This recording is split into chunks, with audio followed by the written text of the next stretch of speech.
A World Cup winning captain will always inspire a generation, but for another individual to repeat that feat for the same country several years later has even greater significance. And that's what we have in store for you on Sporting Heroes. In 2007, South African rugby captain John Smit led the Springboks to victory in the World Cup final. As a hooker or a prop, John played a record 111 times for his country before retiring. It was only the second time that South Africa had won the final, and his sporting hero was the captain who achieved the same feat 12 years earlier. In 1995, Francois Pieenar led an unfancied South African team to one of their greatest sporting moments. It was a time of social and political unrest in his country. His relationship with Nelson Mandela did so much, though, in uniting a broken country. Francois, thank you for joining us. It's always this humbling process of being asked to interview your hero, and we've probably got similar backgrounds, but I think to start off with, I'd like sort of to ask you a little bit more about leadership, and it's a question that's been asked of me, but when did it start? I mean, was it kind of thing that was thrown at you from a young age where you made under 13 a captain, or was it something that was nurtured into you by your parents? I mean, where do you think your leadership ability came from? Were you born with it? I mean, what are your views on how it started for you as a leader? John, thank you very much for interviewing me. You're one of my heroes. I'm being interviewed by one of my heroes, so it's a great privilege for me to be in the same room with you. I guess you're born with it. There's always that urgency to do something or to walk in front, or when you go to a camp and they set you a set of goals, you have that drive to try and fix these goals and do it. So from a very young age, I was fortunate enough to be asked to captain teams. And so it just comes naturally, and you learn a lot. You actually, as a leader, you grow year on year. But I think the biggest influence in my leadership style was Kitch Christie. Kitch was a phenomenal coach and an incredibly wise man. In 1994, I'll never forget it, at the end of the season, I was just named International Rugby Player of the Year. And we had, as usual, a debrief with Coachy, having 2 beers on a Thursday night. And he looked at me and he said to me, "This was the worst year that you've had as a captain." I mean, it was like somebody punching me in the stomach. After all the accolades. I had a good year, what are you on about? And he actually said to me, the games that we've lost that year, the previous year was most probably the best year. We went undefeated, 1993, won the first Super 10 against Fitzy's team, a great, almost an All Black side that played for Auckland, and we won all the competitions locally. In 1994, we did okay, but not as good. And the games we lost, he said to me, was because of my captaincy. I made the wrong decisions. And he unpacked it then. And when I reflected, and he was right, one of the games that he was really hard on me, I got the man of the match trophy. You get the man of the match trophy, you've done well. Not in his books. He said the decisions that I made in certain critical areas of the field could have been better. And he changed everything that I did from there on. I always ran out on the field thinking about the team. Always. Yeah. It's always been my style.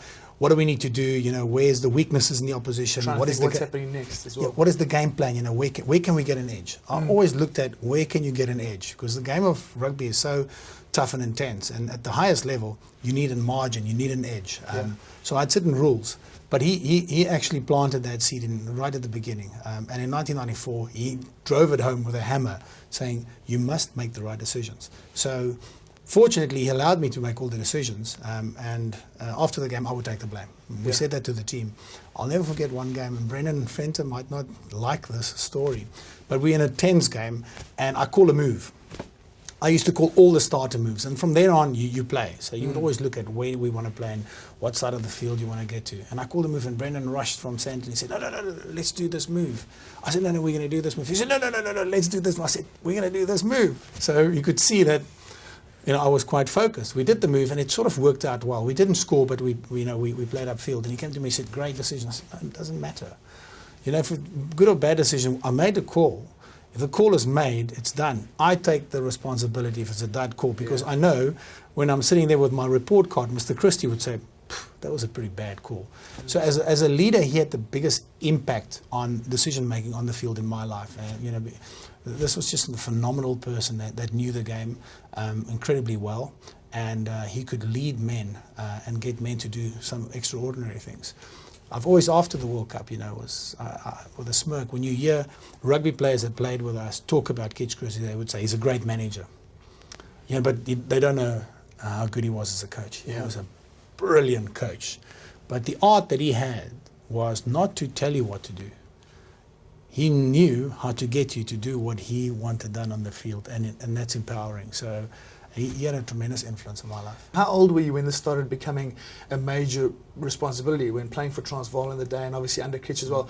Or was there a season or so where you were, I spent a season really worried about making sure that I said the right things, did the right things, made the right decisions? I mean, how long did that take, or did you ever have that, and did it blend itself away once you got more confident as a leader? That's why I'm bald. I had that from a very young age. I'm still worrying. I'm forever worrying. You've done it right. It's never left me. That thing of, geez, are we doing the right things? What are we going to do? Are the guys okay? Ian McIntosh was phenomenal in my career too as a coach. Ian was ahead of his time. When I became captain. He made me captain in 1993 in my first ever test match. And what I learned from Ian was direct play, and I don't want to bore 15 versus 8. 15 versus 8. I mean, but he was ahead of his time, and what he did was phenomenal.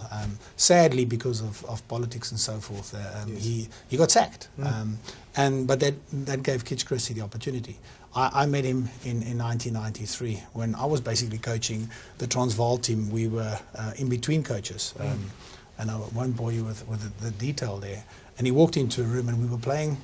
I think we were playing Northern Transvaal in a Lion Cup final. And he just walked in. He said, "Are you playing them on the left or on the right-hand side of the field?" And I looked at him, and he said, "Are you playing them on the left?" I said, "No, we're going to play them on both sides of the field." He said, "No, if you play them on the left-hand side of the field, okay, it means that their strong arms will be prevalent in the line-outs." And he went through their kicking pattern and how they would kick and so forth. And he was just so shrewd. So if I look back at my career, I was incredibly lucky in McIntosh, Kitch Christie, and a management team like Morne du Plessis and Edward Griffiths. You couldn't get better. You really couldn't get better. They were the best of the best. Yeah. Look, one thing being made, let's be about captain, because I think the only job that's got more pressure is probably president of the country. But do you think it must have been? Yeah, it must have been pretty daunting, though. I mean, you've just mentioned it. On debut, being captain, first cap. Most guys, I think of my first cap, I came off the bench for 5 minutes, missed my first line out. You got thrown captaincy with that. I mean, and you dealt really well with it. I mean, I suppose it was something that almost made you thrive under that pressure. That pressure is what you live for. And I think you're downplaying yourself, because that's why we train. That's why we want to be in the pressure cooker. We want to be there when the chips are down and have the opportunity to have an influence. I didn't want it for my first cap, though, because the biggest thing is to become a Springbok. You never know. And then I'll never forget it. I was watching television. They were announcing it on national television, and nobody got a call. Didn't have an idea. Didn't have a clue. All I wanted to do is watch on television. I couldn't even hear the commentator. I just saw, boom, my name on the screen, and then the phone started ringing. My mom on the one hand crying, my brother on the other side asking for tickets for the game. It's incredible. It's like, then you have to go and sit down and think about this. I was in the team, but now we were playing France, and the captain wasn't announced. So we arrived at the training venue, and Ian McIntosh took myself and Tiaan Strauss to the side of the field. And I thought Tiaan was going to be captain because he played the year before. I'm still a youngster and so forth. And Max said, "I made my decision in France, so I want you to be the captain." It was a surprise, and I had to reflect on it. So going into the first game, I was nervous. I don't think I particularly had a great game. I don't think particularly made the right calls, just because of that pressure, because of your first match. And we should have lost to France. We drew 20-all. Uli Smit had a storming game. We played at Kings Park, and we should have lost to France. We were lucky enough to get away with a draw. And if you lose in South Africa, they send you to terrible places. So a draw was okay. You have a stay of execution. Yeah. Now, I want to one more thing on leadership, and it's something that stood out for me when I was captain and captaining Oosterrand, who was a player that was under your wing. And I once said to him, because I was also always wanting to learn more about other captains, and I was also fortunate to play under great captains. And I said to him, "Who was the greatest captain you've ever had?" And he said, "Francois Pieenar." And I asked him why, and he just said, Francois had an amazing ability to make me believe I was better than I was. And how did you do that? Was it in a change room before a game? Was it in little tidbits during the week? And did you get to know these guys' personalities? What was your technique with getting guys to feel superhuman with a green and gold jersey? You have to get to know their personalities. You got to know what makes them tick. Everybody's got a hot and a cold button. Os, I'll never forget, World Cup. He only played 5 provincial games and he was in the team. Yeah. And I sat next to him in the change room. His eyes were like saucepans. Before the first game against Australia, who then were the favourites to win the World Cup in '95. They were undefeated, and then we were playing against his team. And I just sat next to him, and we spoke about it, and I said, we've played these guys before, and it's going to be much quicker than you've ever had in your life. It's going to be over in a blink. Just try and touch the ball early, those sort of things. But Os he's been very kind because he's a super athlete. What he's gone on to do has just been tremendous. The next time I saw Os in a World Cup was when I had the privilege to hand out the jerseys to you guys on the Friday before you played. And you would remember I was incredibly emotional because when I talked, I think I still remember my speech. I spoke about experience, and you guys have got all the experience, and you've got youth, and you've got all the elements in your team. And when I looked at Os, and I said that, if you want confidence, go and sit next to him tomorrow because he knows how to win. I battled to hold back the tears because I looked at him and there was that connection. It was like 12 years back.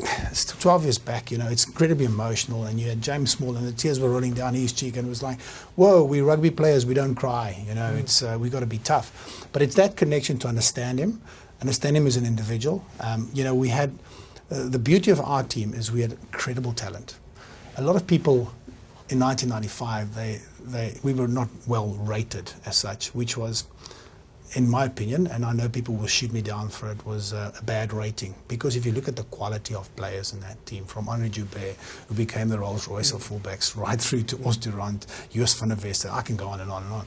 That team was a very strong team, strong individuals, guys that was not that easy to captain because they were so strong as individuals. But if you could turn that into a positive and get them to focus on the same goal, it's incredibly powerful. You don't you don't stop a machine like that easily. So if you compare, if they really fit, they really focus, and they understand what to do. Strong individuals like that hate to lose. They hate to lose. It's very difficult to beat them. And I think the similarities I saw was in England's winning the 2003, exactly the same. And when you guys won it, exactly the same elements. People that are strong, but they hate to lose, and you give them the opportunity, boy, they're going to take it. That build-up to the '95 World Cup, did that give you the confidence to know that playing Australia in the first opening game was something to be excited about and not nervous about? Incredibly excited. We trained very hard.